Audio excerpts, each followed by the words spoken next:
one red, pour out the Jameson for ancestors to swig. You rescue me yet again. You put me first everywhere. You make me feel better than the mother dudes. You rescue me yet again. You put me first everywhere. You make me feel better than the mother dudes.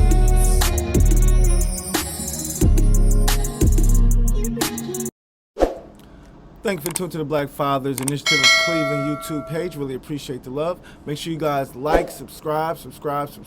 Really appreciate the follows. Really appreciate the love. So, you know what we do here. It's all about all black everything, black love, black empowerment, black wealth, black solutions, the black community, just everything black. Trying to learn something new. It's something here to learn if you want to listen and see how some of our women are thinking. You can listen to some of those Kevin Samuel things, Sister Ali, some great stuff that I reviewed on here. So it's a great page to come and really get some knowledge on a lot of different things. So what are we talking about here? Well, I'm a fan of Dr. Umar Johnson. So I do, review his videos a lot as well. And this video is one where he talks about Obama not doing anything, being a sellout for the black community. Now, me personally, I always, look at the positive on things. And yes, he did do everything that I wish he would have did as a black president, but he was the first official black president. I mean, we did have a black president before him, but he was like, the black president of our generation. And, it is nice to be able to have your children, black children, see that, you can actually make it to office if you, do the things you got to do and work hard and stuff. So, that was probably the best thing I can say that I took away from him becoming president.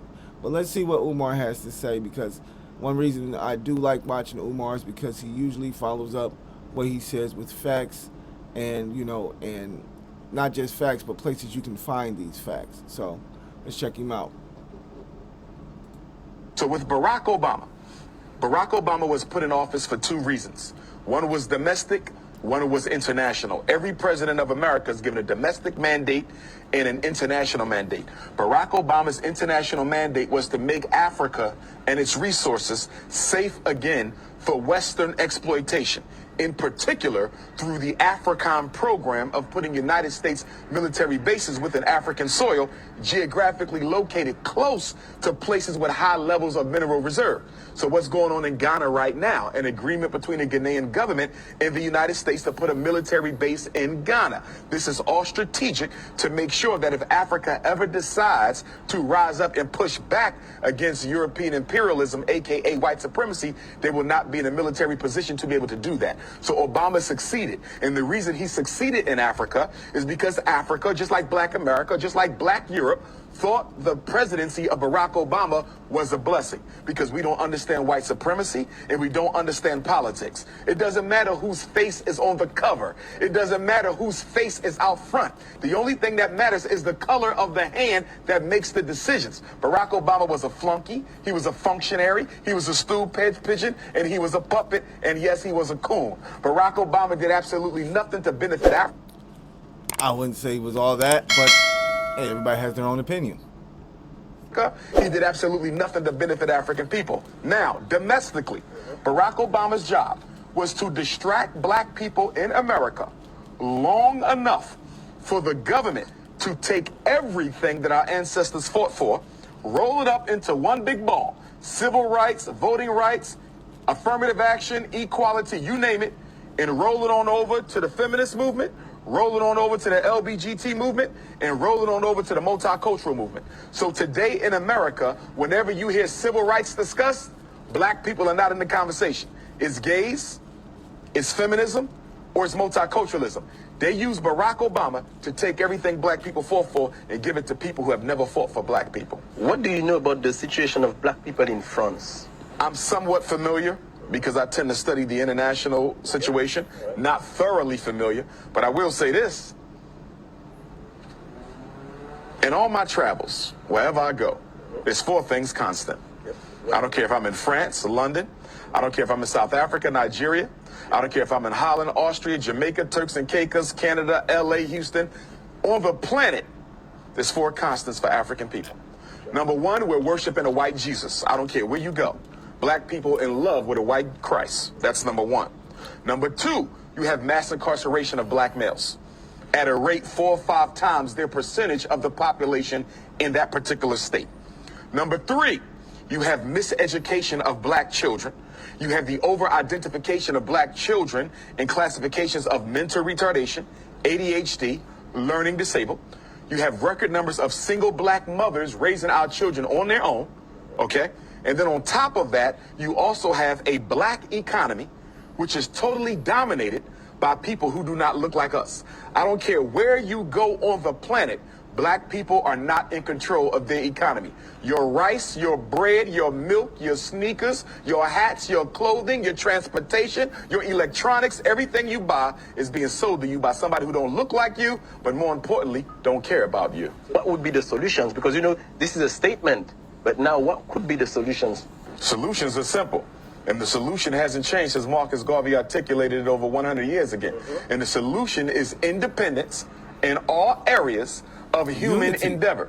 The solution for African people is no different than the solution for Chinese people. The solution for African people is no different than the solution for the French people. It's the same. It's no secret.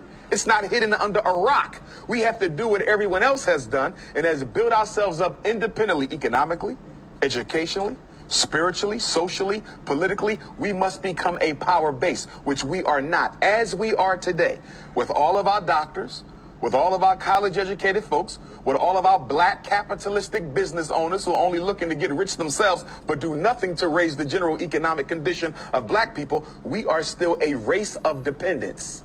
If you live in France, you're dependent on the French government for this and for that. You're dependent on white business to provide your basic needs. America, it's the same thing. Africa, it's the same thing. Wherever we are dependent on the white power structure where we live. There's 4 institutions that you must have in order to be considered an independent community. We don't have them nowhere in space and time at the same time. A hospital to protect African life. A supermarket, okay, for nutrition to preserve African life.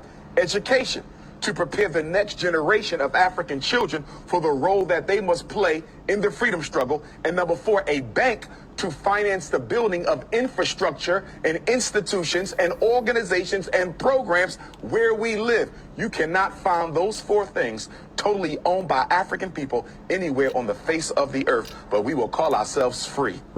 There's 2 types of freedom. There's a F-R-E-E-D-O-M and there's an F-R-E-E-D-U-M-B.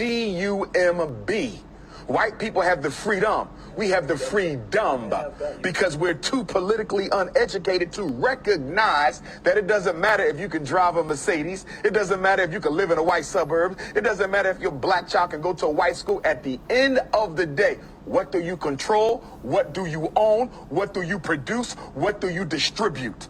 Marcus Garvey said, a race without power and authority is a race without respect. A race that doesn't respect itself automatically forfeits the respect of other people. So you say, where did we begin? 2 things. Education and economics. It's going to be hard to break the psychological chains of slavery as long as just about everyone in this room went to a white school to get their education, a white public school to get that education. And what is the function of public education? Whether it's UK, France, Austria, Germany, USA, it doesn't matter. The purpose of education for African children in a European context is to teach the African child that you are second place and that is where you will always stay. And the only way you can rise above it is if we give you permission to rise above it. The education system's job is to make sure black children never come to believe that they have a right to replace the white boy being in control. That was the next question I was going to ask you, because, you know, when we speak about African Americans, do you think that African Americans are truly... I definitely agree with all that. He said something, but I didn't want to stop. I didn't want to stop in the middle of his speech. but now I think I forgot what I was going to say.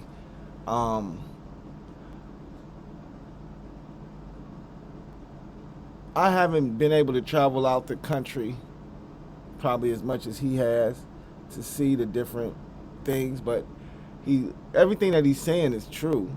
No doubt about that. Oh, what I was going to say was, I hear him.